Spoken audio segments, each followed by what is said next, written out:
Hi, this is a video about veganism and the problem of leadership. If veganism were just a diet, it wouldn't have a leadership and it wouldn't have problems of leadership.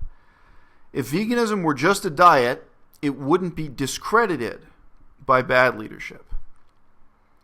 A recent example of the importance of leadership, and if you don't know what I'm talking about or you're watching this 10 years in the future, don't worry, you don't have to know any of the particular people I mentioned here to understand the issues I'm going to be exploring in this video.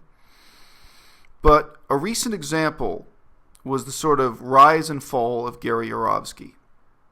Gary Yourofsky was a guy who came to prominence through videos he posted on the internet. He went on to provide interviews on television, and his fame reflected the intense desire among many vegans to have a leader. His leadership was, in effect, created by pent-up followership. Now, the recent problem has been that Gary Yourofsky, although he was just a leader on this issue, on the question of ethical veganism, being vegan for ethical reasons, for ecological reasons, and so on, but he managed to discredit himself to some extent by making insensitive and vaguely racist-sounding comments about Palestinians and other ethnic groups. Now, from his perspective, he's tried to clear that up by reiterating that he's prejudiced against all people equally, that he doesn't have any particular prejudice against Palestinians. But the fact that this is an issue at all reflects the fundamental desire of vegans to have leaders. And the expectation that those leaders will be real political leaders, comparable to any politician leading a political party, or you could say a religious leader. Why should Gary Yourofsky have a correct or sensitive perspective on the Palestinian civil war? Well, I live in Canada. Why would the leader of any of our political parties know anything about Palestinian civil war? I think, honestly, most political leaders in Canada know nothing. I think they're largely completely ignorant of politics outside of Canada. But there's an expectation of them that they will consistently make sensitive, accurate statements about Palestine and numerous other conflicts around the world. Actually, given my background, it's somewhat hilarious to me. Every so often, somebody from the Canadian government has to make a statement about Myanmar, also known as Burma. We have nobody in the government of Canada who knows anything about Southeast Asia or Myanmar in particular. So it's always embarrassing when, somebody has to step forward and make a statement of that kind. All right, getting off topic. The problem of leadership is created by the desires of the followership. Gary Yourofsky would be completely within his rights to say, hey, I didn't ask for this. Hypothetically, if Gary Yourofsky was a bigot, if Gary Yourofsky really held tremendously offensive views about Palestinians, he would be entitled to say, hey, his public message is just about veganism, and he shouldn't be judged for his views on the Israel-Palestine conflict. He can say that, and obviously that will narrow the significance of his leadership tremendously. He'll become just a fringe leader of a fringe diet of no greater significance. But the whole public interest in Gary Yourofsky, the intensity of the yearning of vegans to have a public figure speaking for them, clearly and unambiguously, reflects a broader political dynamic. Likewise, people like Durianrider and Freelee, they're within their rights to say they didn't ask to play a broader political role. They sell books on how to lose weight, books on how to have a healthy diet. They make videos encouraging people to exercise. And they could say for themselves, they're not the leaders of a political party. They shouldn't be held to a standard that requires them to be politically correct or well-informed on any other issue, aside from veganism narrowly defined as a diet. But at the same time, we all know that veganism has aspirations to change the world, to save the animals. It has a political mandate that's much grander than just a diet. And that includes, of course, ecological concerns. Now, why are these people like Gary Yourofsky, Freelee, Durianrider, why are they thrust into this strange leadership role when they didn't ask for it? I think one of the most important points to recognize is the failure of other institutions who could have and should have played that leadership role for veganism. I live in Canada. I was involved in the Green Party of Canada maybe starting in 1998, 1999. Imagine what a different world it would be if an organization like the Green Party had played a clear leadership role in veganism starting in, let's say, 1995. Things would be different. Things would be different for vegans in Canada. Things would be different for ecology in Canada. And although at the beginning, I mean, back in the 1990s, a lot of people would have said, oh, the Green Party is crazy. They say everyone should have a vegan diet. Reciprocal with that, the Green Party would have built a constituency of really serious vegans who really supported that party, really cared about ecology and so on. Now, instead, the Green Party of Canada, like a lot of other Green parties and ecological movements around the world, has made kind of bullshit excuses and taken a halfway position and so on. So they've neither had the benefits nor the drawbacks of taking a clear stand on veganism over a long period of time. Another comparison that's not limited to one country is Greenpeace. Greenpeace is not the same as the Green Party, but Greenpeace has a unique history linked to Canada. Several of the founding members, the most important founders, were Canadian and so on. The world would be a different place if Greenpeace had been unambiguously committed to veganism from an early date, from 1985, let's say, instead of 1995. Again, a lot of people who supported Greenpeace would have felt challenged by that. People who ate meat and cared about ecology would have felt challenged back in the 80s and 90s. Oh, these ecologists, they don't just do public stunts, hanging banners from a boat and saying they want to save the environment. They also say everyone should stop drinking milk and eating cheese. Oh, okay. That would have been challenging. But it would also mean that today, in 2015, an organization like Greenpeace would have spokespeople who were more famous and influential amongst vegans than Gary Yourofsky. It would mean that Greenpeace would have opinions and publications and a news service that mattered more to vegans than videos put on the internet by Gary Yourofsky, Durianrider, Freelee, or any other example you want to name. And they don't. They failed. Those organizations like Greenpeace, had the opportunity. They had the greatest opportunity in the world to play that kind of leadership role for veganism, and they either didn't want it, or they botched it and bungled it, and they failed. I would argue that People for the Ethical Treatment of Animals, PETA, PETA, I would argue that they're also a failure. Maybe that's a more complicated case study to get into. And I knew a guy who was employed by PETA for several years. So I'm just to keep this video short, I'm not going to speak on that now. And probably someone who lives in the U.S. and has years of experience with PETA, they should make that video. That's not really my story to tell. I met and spoke for a couple of hours to one of the founders of Greenpeace. And again, Greenpeace, their presence in Canada is really different from many other countries. So I feel a little bit better informed and more connected to that history. And God, that guy I met, one of the founders of Greenpeace and one of its leaders and most influential voices for ecology in Canada, in his whole life, he never even tried to be vegetarian, let alone vegan. Never stopped wearing leather shoes. I don't think he quit smoking cigarettes or drinking alcohol either, not to my knowledge. Ugh. Painful. And, he was a lifelong preacher and activist for ecology. So there's a missed opportunity there. And the fact that one institution misses that opportunity creates a kind of pent-up followership, a demand for leadership that can latch onto people like Gary Yourofsky, Freelee, and Durianrider whether or not those people ever wanted to take on such a leadership role. I could end the video there.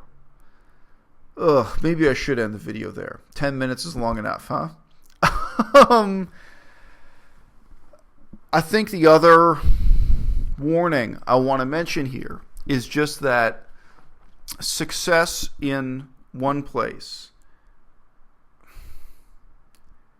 will prevent success in another. One opportunity that creates an institution will take away other opportunities. If you live in a country the size of Canada and the leader of the Green Party happens to be a fruitcake, just happens to be someone who's not very intelligent or who you disagree with, you don't have the option of saying, oh, okay, I'm going to vote for that other Green Party. No, there's only one. There's only one institution, I think, globally, like Greenpeace. There's definitely only one institution like in Canada like Greenpeace. And although you can argue that in theory there could be an infinite number of political parties, there could be an infinite number of those ecological charities, in reality there's one Greenpeace, and that's the one institution my grandmother used to donate money to. There's a limited number of opportunities for a limited number of people to get that kind of message out. And that's why, of course, people feel such a sense of disappointment if a guy like Gary Yourofsky comes to the limelight and then discredits himself. I'm going to briefly mention, my experience connected to Buddhism in Canada. We had Buddhist institutions, and it just so happened that the people in charge of them were fruitcakes, were bad people, were crazy or incompetent or whatever you want to say. You can't turn around and just say, oh, well, there are plenty of other opportunities. No. At those failures, individual failures and institutional failures, those did discredit Buddhism in Canada. Those had long-term consequences. And it's deeply embarrassing, and then you just got to deal with consequences and move on. I don't know. For me personally, it's kind of hilarious to talk about those examples, but I don't know how interesting it would be to vegans watching this video. We had one guy in Toronto who was at best very eccentric, at worst insane. He did lie to people. I wouldn't call him a scam artist or anything like that, but he was dishonest in his practices.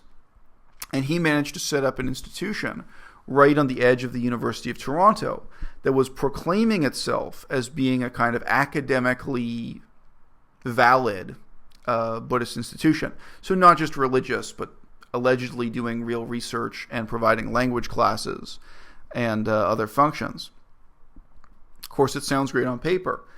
If it's a failure, if it's a fraud, if people donate money to it and then feel ripped off, if the guy in charge turns out to be wildly eccentric, that has consequences. And again, you can say in theory, oh, well, you could have 10 different institutions like this. Anyone can start up a new charity tomorrow and do it. Yeah, anyone can start up another Greenpeace. Anyone can start up another Green Party. It's not true. And on the contrary, you've got to deal with the long shadow of that institutional failure. Within universities, if just one professor is crazy and discredits his department or discredits his discipline, it has a long shadow, So these are the dangers of thrusting people into a position of leadership. And look, okay, I see this happen again and again. A certain type of personality is drawn to the limelight. I was involved in the theater when I was a teenager, when I was better looking than I am now, and when I was stupider than I am now, let me just say. And, back then, everyone knew that a certain type of personality was drawn to be on stage and was motivated to stick with it. Because it's one thing to just do stand-up comedy just for a couple of weekends or once in a while, but it's another thing to be motivated to go back again and again. A certain type of personality has the self-confidence and the self-discipline to get up on stage and perform, but at the same time has the vulnerability to really want the approval of the crowd, to need the cheering of the crowd or the applause or the laughter, to really be gratified by that. It's a certain type of personality. And very often, people who are stand-up comedians successful actors, people who have that combination, very often they're involved with drugs, just as a psychological type, just as a pattern. Many people have remarked on this. This is not something new that's just come out of nowhere in this video. Durianrider, by his own words, former longtime drug user. He hasn't called himself a drug addict, but he said that he used every type of drugs under the sun. He's used every drug that's out there. He's remarked that he's been in and out of prison, somehow related to his drugs. I don't know his criminal charges. I appreciate his honesty. It's great. And it's wonderful that he turned his life around. It's wonderful that he went from being a drug user and an ex-convict to being a vegan and a fitness guru. Happy for him. Freelee, in this kind of vegan leadership role, when she started out, her main act was to say to the audience really honestly that she was a former drug addict. She would refer to herself as a drug addict, having this long history with drug use that included cocaine, but also a lot of marijuana, ecstasy, and this kind of thing. I appreciate her honesty. It's wonderful that she turned her life around. That's great. And both of those guys, they have that personality where, they have a certain kind of reckless self-confidence. But at the same time, there's this terrible vulnerability where they need your approval. And you can see it gets to them. It hurts them so much. Certain types of rejection or people disagreeing with them or questioning them. It's like a lot of actors, like a lot of stand-up comics. I'm not faulting them. But they're put into a leadership role that in some ways they didn't ask for. They're just out there selling diet books and encouraging you to get on your bicycle.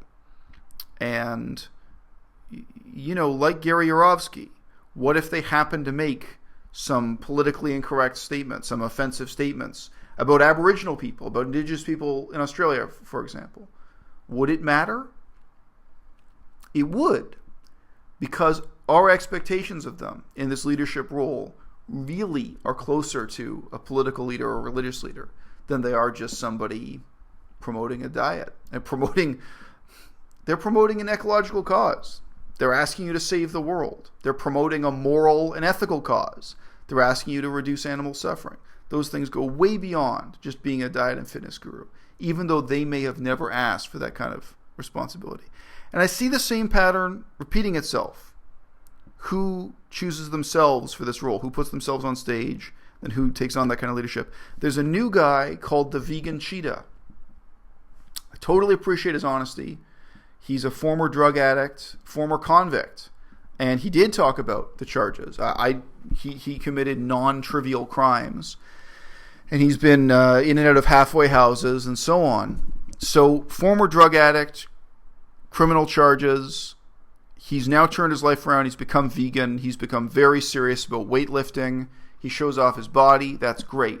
If he were my own brother or he were a friend of mine from high school who had that kind of background, ex-convict, former drug habit, I'd be so happy for him that he turned his life around. But this guy could never get elected to being a small town mayor because those questions are always there. What have you done with your life and what haven't you done with your life? To mention one more example, there's a guy who started a channel called the Glucose Network. And he just dropped out of university. He says it's his 5th time, And look, man, he brags about it with a certain kind of bravado. His name's Abdullah. Dropped out of university for his 5th time. And, he wants to be macho and act like it's not a failure. Man, my heart breaks for you. You can't get a BA, and your parents have obviously paid money repeatedly to put you into university. Man, I feel bad for you. And those questions are going to haunt you for the rest of your life. I just use a small town mayor as an example, but obviously for people like Harley and Freelee, the questions are always going to surround them. Okay, so this is your background. You used to have an eating disorder. You used to be a drug addict. You used to be a convict. But now that you have some money, you have a public profile, you're selling diet books, now why don't you go back to university and get a diploma as a nutritionist? Again, if you're running for a small town mayor, people ask about what you did with your life and what you didn't do with your life. To run for small, you don't need a PhD. You don't even need a BA. If you've just been running like a corner store in a town, if you've just been an honest businessman running a small business, you can run for mayor. But you've got to be able to stand up there with pride and give an account of what you did with your life, of what matters to you, to take on that leadership role. And naturally, what's going on now in veganism, because of the failure of institutions like the Green Party, no matter what country you're in, the Green Party in Germany, the Green Party in Canada, United States, wherever we're talking about, the process we've got going on is much more like people stepping forward to become stand-up comedians, and then a followership latching onto them and expecting so much more. And they may not have asked for those expectations. And the parts don't quite fit.